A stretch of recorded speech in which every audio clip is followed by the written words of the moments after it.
எப்படி நீங்களும் எப்படி பாக்குறீங்க? நீங்க எப்படி பாக்குறீங்களோ அப்படிதான் பாக்குறேன். தலைவராக நீங்க வர வாய்ப்பு இருக்கிறதா? ஏன்னா ஒரு மேண்டேட் கொடுத்திருக்காங்க மக்கள். அது மக்கள் என்ன தீர்ப்பு கொடுத்திருக்காங்களோ அது நான் மதிக்கிறோம், அதுக்கு தலைவணங்குறோம், அதை ஏத்துக்கிறோம். அது எங்க தலைவர், கட்சி தலைவர், எங்க பொதுச் செயலாளர் அவங்க டிசைட் பண்ணுவாங்க. 2016 எதிர்கட்சி தலைவராக ஸ்டாலின் அவர்கள் சிறப்பாக செயல்பட்டார் சொல்லப்பட்டது.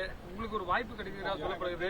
எப்படி பயன்படுத்தி போறீங்க? அது நான் எப்படி உங்க யூகத்துக்கு நம்ம சொல்ல முடியாது. எங்களோட தலைவர், எங்களோட கட்சி என்ன முடிவு எடுக்குது. எங்களுக்கு நாங்க ஒரு 75 தொகுதி வரைக்கும் ஜெயிச்சிருக்கிறோம். எங்களுடைய சட்டமன்ற உறுப்பினர்கள்லாம் என்ன முடிவு எடுக்கிறாங்களோ அதன்படி நான் செயல்படுவேன்.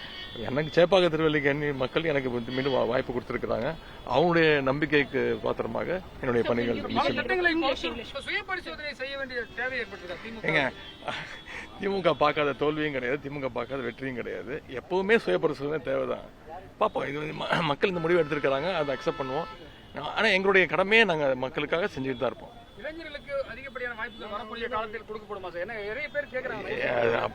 இந்த வாட்டி நிறைய இளைஞர்களுக்கு வாய்ப்பு கொடுக்கப்பட்டது, நிறைய பேர் ஜெயிச்சிருக்கிறோம். சரி, மக்கள் ஒரு முடிவு எடுத்திருக்காங்க, பார்ப்போம் அவங்க எப்படி ஆட்சி அமையும் போது என்னன்னு பார்ப்போம். வெயிட் பண்ணி பார்ப்போம். ஏன் இவ்வளவு அவசரம்? ஆமா,